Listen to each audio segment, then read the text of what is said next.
작년 기준에서 이제 100억 찍었고요. 올해 기준에서 EX 값으로 한 150억 정도 나올 걸로 예상하고 있습니다. 일단은 고깃집 브랜드도 하고 있고요. 그다음 한식, 중식, 일식, 양식 브랜드는 다 가지고 있는 것 같습니다. 이제 제가 부모님이 안 계시거든요. 그러다 보니까 이제 고아원에서 자란 건 아니고 옆집에 살던 할머니라고 부르는데 진짜 할머니는 아니고 그냥 모르는 사람인데 이렇게 키워주시게 돼가지고 이렇게 살다 보니까 대학교를 어떻게든 이렇게 좀 어렵게 살았지만 대학교를 갔잖아요. 갔는데 그때 부장 교수님이 자기 지인이 여기 안산 쪽에 LS 전선 하청업체를 운영 중인데 네가 어차피 뭐 전액장학생이라고 하더라도 생활비는 필요하니까 가서 좀 돈을 벌지 않겠냐라고 먼저 제의를 주셔서 그때 이제 올라오게 된 거죠, 안산으로. 근데 하다가 또 잘 풀려가지고 대기업으로 또 스카우트해서 갔어요. LS 전선으로. 갔다가 군대를 안 가는 줄 알았는데 부모가 없어서 국민예비역으로 편입될 줄 알았는데 그 당시에 대통령님께서 확 바꿔버리면서 끌려가게 된 거죠. 갔는데 곰곰이 생각을 해보니까 직장생활로는 내 인생에 답이 없을 것 같다라는 생각이 너무 많이 들어가지고 어떤 사업을 해야 되겠는데 진입장벽이 낮은 걸 할 수밖에 없잖아요. 가진 돈도 없고 그렇다고 어떤 사업을 하기 위해서 준비를 한 것도 아니니까. 근데 마침 또 저를 키워주신 분이 그 당시에 이제 호텔에서 주방 셰프를 하셨던 분이라 그래서 이미 외식업은 많이 배웠고 어렸을 때부터 또 진입장벽이 낮고 그러면은 외식업으로 들어가 보자 해서 말년병장 말년휴가 때 잡지에 어떤 외식인이 나와 있더라고요. 뭐 망원동에서 엄청 핫한 음식점을 운영하시는 말년휴가 때 뭐 그분을 알지도 못하니까 그냥 군복 입고 찾아갔어요, 가게. 그래서 그분 만나러 왔다고 그냥 4시간인가 5시간 앉아서 기다렸더니 오셔가지고 내가 여기서 배우고 싶은데 좀 가르쳐달라. 돈은 주는 대로 받겠다. 그랬더니 그럼 전역하자마자 바로 오라고 해서 이제 안산으로 돌아가는 게 아니라 바로 그냥 서울로 들어온 거죠. 그때는 이제 칼국수 6,000원짜리를 시키면 이제 함박 스테이크 300g짜리를 그냥 공짜로 주는 그런 매장이었어요. 거기서 오래 있지 못했어요. 왜냐면 저도 사실 제가 처음부터 그렇게 잘할 줄 몰랐는데 좀 많이 잘하더라고요. 그래가지고 금방 매장을 이제 맡게 됐고 이제 잘 됐는데 문제는 이제 저는 분명 처음에는 그런 게 있잖아요. 주는 대로 받겠습니다 하고 갔는데 그 당시에 제 근무 조건이 2주에 한 번 쉬고 하루 평균 근로시간 한 14시간에서 15시간 정도? 근데 제가 220 받았거든요, 그때. 그 맞은편에 또 그 사장님 운영하시는 초밥집이 있었는데 그 초밥집 실장님이 주 5일 근무하면서 저보다 2배 정도를 받으시더라고요. 그래서 얘기를 드렸더니 어느 정도는 조정이 될 줄 알았는데 이제 첫 마디가 너는 네가 배우러 오지 않았냐 라고 말씀을 하시더라고요. 근데 실상 그 시점에서는 제가 배우고 있는 상황이 아니었거든요. 그래가지고 얼마 못 있고 안 되겠다 싶어서 다른 데로 가자. 그래서 바로 이직을 했죠. 어쨌든 첫 스타트부터 운이 좋게도 돈은 못 벌었지만 내가 어디에 갔을 때 나 이거 했어요 라는 타이틀이 생겨버렸잖아요. 그래서 그 다음부터는 웬만하면 직원으로 입사하기보다는 관리자로 입사를 했고 관리자 구인이 없어도 내가 봤을 때는 괜찮아 보이는 매장인데 매출이 잘 안 나오는 매장을 찾아가서 구인 같은 건 확인 안 했어요. 찾아가서 사장님 뵙고 싶다. 그래서 커피 한 잔 좀 사주시면 안 되냐 해서 자리 마련해서 제가 이 매장을 이렇게 만들어 보겠다. 대신에 이거 만들 때까지는 돈을 받지 않겠다. 대신 이거 만들 테니까 그때 되면 요만큼을 주셔라.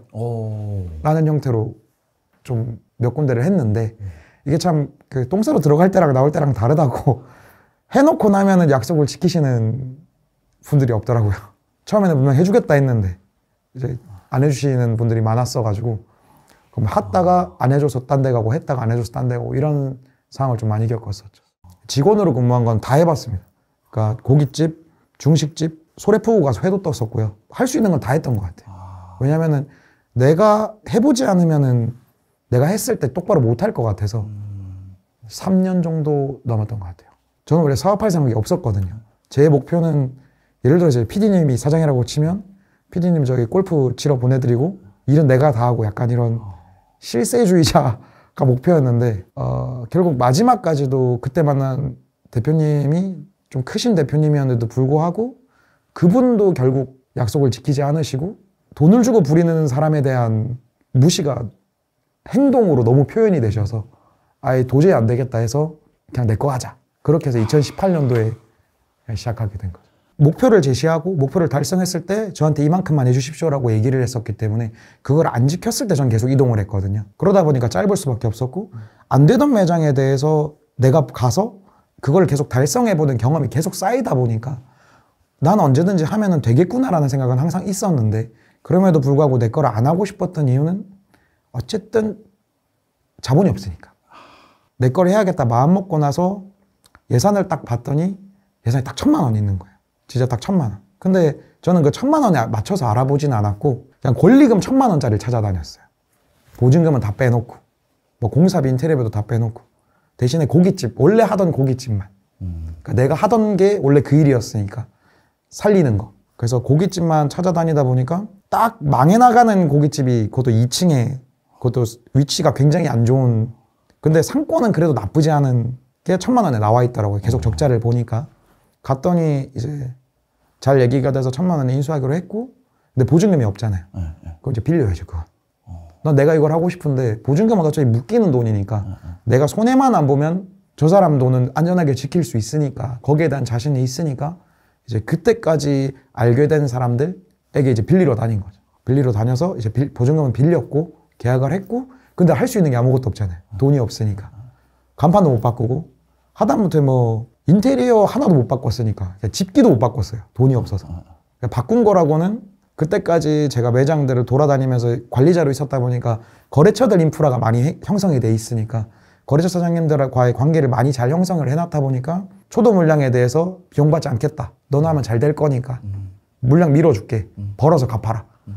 물량 밀어 받아서 매뉴얼이랑 메뉴랑 접객 시스템이랑 이런 것들만 바로 바꿨는데 너무나 다행스럽게도 이제 첫 달에 바로 이제 미니멈 목표 매출을 바로 넘기게 돼서 첫 달에 네. 직관적인 것들을 싹 다 바꾼 것 같아요. 그때는 돈이 없어서 마케팅도 못 해던 때라 할 수 있는 마케팅이라고 하면 오프라인 마케팅밖에 없으니까 찍어봤어요. 하루에 그 앞으로 지나다니는 사람 숫자를 찍어봤는데 1%만 먹어도 손익분기점을 넘기겠다라는 생각이 들어서 그 앞에 지나다니면서 가장 이상적으로 상대방 사람의 시선에서 딱 마주치는 높이 혹은 눈에 들어오는 형태들 그런 것들을 바꾸는 데는 돈이 그렇게 많이 들지 않거든요. 왜냐면 결국 포스터나 입간판으로 해결이 되는 문제고 그 다음에 거기 안에 들어가는 문구를 어떻게 할 것인가. 그러니까 한 번이라도 더 쳐다보게 할 수 있나 없나. 그것부터 싹 바꿨죠. 그리고 메뉴를 고깃집이더라도 그때는 이제 최고점 매출을 목표로 할 때가 아니라 손익분기점을 넘겨야 할 때라 비싼 거를 팔자라는 개념보다 부가가치가 높은 거를 팔자라는 개념보다는 한 번이라도 궁금하게 만들자라고 해서 삼겹살만 파는데 삼겹살의 맛을 좀 다양하게 만든 거죠.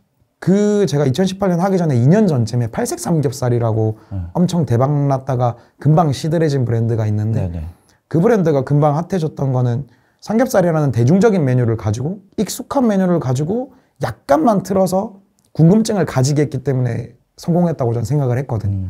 그래서 그러면 저걸 차용을 해서 8가지까지 가기에는 재고 관리나 퀄리티 관리에 굉장히 문제가 있으니까 사람들이 가장 접근하기 쉬운 거 허브랑 마늘 요거 딱 2가지만 쓰고 색만 붙이자. 그러면 어느 정도 궁금해는 할 거고 사람들이 왔을 때도 보편적으로 뭐 하나만 시키지 않으니까 1인분씩 시킬 테니까 깔별로도 구분이 확실하게 되겠구나라고 이제 생각이 돼서 그걸로 했더니 곧바로 반응이 오기 시작했고 첫 달부터 돈을 벌었죠.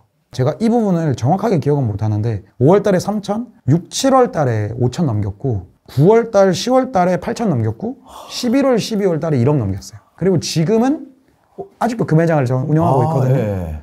지금이 이제 7년 차인데 지금은 월 매출로 한 1억 8천 정도. 1억을 찍고도 저는 그래도 변화해요.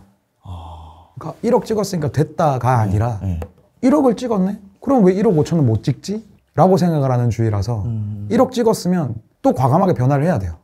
더 올라가려고. 1억 5천을 찍었으면 또 변화를 해야 돼요. 더 올라가려고.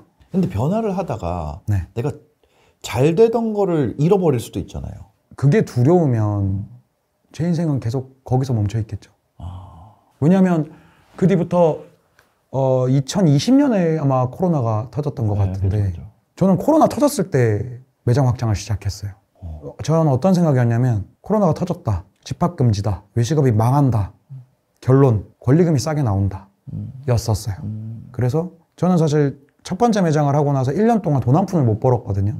왜냐면 벌어서 바꾸고 한 게 너무 많아서 벌어서 공사하고 벌어서 공사하고 벌어서 공사하면서 하나하나 바꾸다 보니까 돈이 너무 많이 들어갔어요. 그리고 누수도 터졌었고. 근데 저한테는 사실 코로나가 너무 크게 기회로 왔죠. 나는 확장을 하고 싶은데 돈이 없네. 근데 코로나가 터졌네. 오케이, 지금이다. 그때부터 코로나가 집합금지 풀릴 때까지 직영점이 한 8개까지 늘렸어요. 근데 코로나 때도 매출이 계속 우상향을 했기 때문에 가능했던 일인 거고. 네. 10월 달 기준으로 하면은 한 15억 정도 되는 것 같아요. 일단은 시대가 코로나를 겪고 나서부터 외식업 패러다임이 완전히 바뀌었거든요. 뭐 예를 들어서 옛날 같은 경우에는 투자감을 높여서 목 좋은 곳 들어가면은 최소한의 매출은 보장이 됐다라고 봐야 되는데 요즘에는 목 좋은 건 물론 의미가 있습니다. 왜냐면 시너지가 굉장히 다르기 때문에. 그런데 요즘에는 이미 집에서 나올 때부터 갈 때를 정해놓고 나오기 때문에 지나가다가 다음엔 여기 가보자 할지언정 그냥 지나가는 케이스가 굉장히 많죠. 그렇기 때문에 요즘에는 뭐 맛있고 접객이 친절하고 위생이 깨끗하고 요걸로 교육하던 시대는 이미 지나버렸고 이건 기본 베이스인 거고 이제는 뭐 기획과 운영과 마케팅이 이제 뒷받침되지 않으면 돈을 벌 수 있는 시대는 끝났다. 절대로 돈을 벌 수가 없다. 그 예로 저는 성심당을 들고 싶어요. 성심당은 사실 되게 오래된 브랜드거든요. 근데 원래도 그렇게 운영을 하고 계셨어요. 저렴하게 고객 친화적으로 그 다음에 굉장히 성실하게 깨끗하게 너무 운영을 잘하던 브랜드인데 옛날 성심당과 지금의 성심당은 그 파급력 자체가 다르고 매출 규모 사이즈부터 아예 달라졌잖아요. 저는 그것도 결국에는 마케팅이 지대한 영향을 미쳤다고 저는 보고 있거든요. 기본 베이스를 깔아놓은 업장들은 이 시너지 효과를 폭발적으로 누릴 수 있지만 기본 베이스가 있다라고 해도 후발주자 3개가 뒷받침되지 않으면 이제는 돈 벌기는 어려운 시대다 라고 말씀을 드리고 싶어요.